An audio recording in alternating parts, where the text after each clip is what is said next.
ఒక ఊరిలో ఒక ధనవంతుడైన రాజకీయ నాయకుడు ఉండేవాడు. అతని పేరు అన్నిచోట్లా గౌరవం పొందేది. పెద్ద ఇల్లు, కార్లు, పొలాలు ఏదీ అతనికి తక్కువ కాదు. ముఖ్యంగా అందరి గౌరవం. భార్యాభర్తలు, 3 పిల్లలతో సంతోషంగా జీవించేవాడు. బయటివారికి అతని జీవితం సంపూర్ణంగా కనిపించేది. అతను తన ఉదారతకు ప్రసిద్ధి చెందాడు. ఎవరి పెళ్లి అయినా, అప్పులు అయినా, గొడవలు అయినా తన డబ్బుతో పరిష్కరించేవాడు. ఎవరు సహాయం అడిగినా వెనకడుగు వేలేదు. బంధువులంతా అతన్ని పొగిడేవారు, మా కుటుంబానికి రక్షకుడు అని. కాని క్రమంగా పరిస్థితులు మారాయి. అతని సహాయానికి అంతం లేకపోయింది.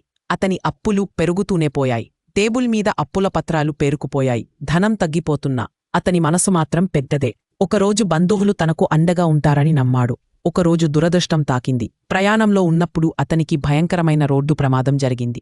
క్షణాల్లోనే ఆ గౌరవనీయ నాయకుడు ఈ లోకాన్ని విడిచి వెళ్ళిపోయాడు. భార్య, 3 పిల్లలు కుప్పకూలిపోయారు. ఆయన లేకుండా కుటుంబం నిలువలేకపోయింది. అప్పులు తలెత్తాయి. భార్య నిస్సహాయంగా అన్ని ఆస్తులు అమ్మకానికి పెట్టింది. కార్లు, పొలాలు, బంగ్లా అన్నీ పోయాయి. విలాసమైన జీవితం నుంచి చిన్న పాడైన ఇంటిలో కొత్త జీవితం ప్రారంభమైంది. బంధువులు కనీసం చూడటానికి రాలేదు. పేకు కుటుంబని పారైన తోతే వ్యత్యాసమంతలా డబ్బుతో వచ్చింగా గౌరవం డబ్బుతోనే పోయింది. తన చిన్న ఇంటిలో పిల్లలను కౌగిలించుకుని కన్నీరు పెట్టుకుంది. నిజం ఇప్పుడు అర్థమైంది. తన భర్తను బంధువులు ప్రేమించిందే డబ్బు కోసం, అతని మంచితనం కోసం కాదు. డబ్బు పోయినప్పుడు గౌరవం కూడా పోయింది. నిజమైన గౌరవం డబ్బుతో కొనలేము. అది మన మంచితనంతో, మన స్వభావంతో సంపాదించుకోవాలి. డబ్బు ఉన్నప్పుడు గౌరవం కూడా పోతుంది. కాని నిజమైన గౌరవం అది డబ్బుతో కాదు, మన స్వభావం, మన సద్గుణాలతో వస్తుంది. సంపద క్షీణిస్తుంది, కాని మంచితనం శాశ్వతంగా ప్రకాశిస్తుంది. రాజకీయ నాయకుడు అకస్మాత్తుగా మరణించడంతో కుటుంబనన్నిటినీ కోల్పోయింది. భార్య, 3 చిన్న పిల్లలతో ఒంటరిగా మిగిలిపోయింది. ఒకప్పుడు పొగిడిన బంధువులు కూడా సహాయం చేయలేదు. సంపద పోయింది. సొంతమని అనుకున్న వారంతా దూరమయ్యారు.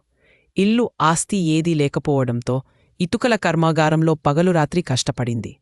రాత్రివేళ విశ్రాంతి కోరుకున్నా. పిల్లలు కెరాసిన్ దీపం కింద చదువుతున్న దృశ్యం చూస్తూ చిరునవ్వు చిందించింది. తన కష్టాన్ని దాచుకుంది, కాని తన పిల్లల కళ్ళలో సజీవంగా ఉంచింది. ఏళ్లతరబడి చేసిన కష్టం ఫలించింది. 3 పిల్లలు ఫస్ట్ క్లాస్లో చదువు పూర్తి చేశారు. తల్లి త్యాగం వృధా కాలేదు. తమ కష్టంతో వారు ఉన్నత స్థితికి చేరుకున్నారు. పెద్ద కుమారుడు కలెక్టర్ అయ్యాడు. కుమార్తె డాక్టర్ అయ్యింది. చిన్న కుమార్తె లాయర్ అయ్యారు. తల్లి త్యాగపు విత్తనం విజయవృక్షాలుగా మారింది. 3 కలిసి తల్లికి పెద్ద ఇల్లు కట్టారు. ఒకప్పుడు ఇటుకల మోసిన తల్లి ఇప్పుడు రాణిలా గౌరవంగా జీవించింది. పిల్లల ప్రేమలో తల్లి నిజమైన ఆనందం కనుగొంది. చిన్న గుడిసె నుంచి పెద్ద ఇంటి వరకు వారి ప్రయాణం ఒక నిజం నిరూపించింది. కష్టం ఎప్పటికీ వృథా కాదు. తల్లి త్యాగం ఎప్పటికీ విఫలమవదు. Thanks for watching. Please like, share, and subscribe our soulful stories.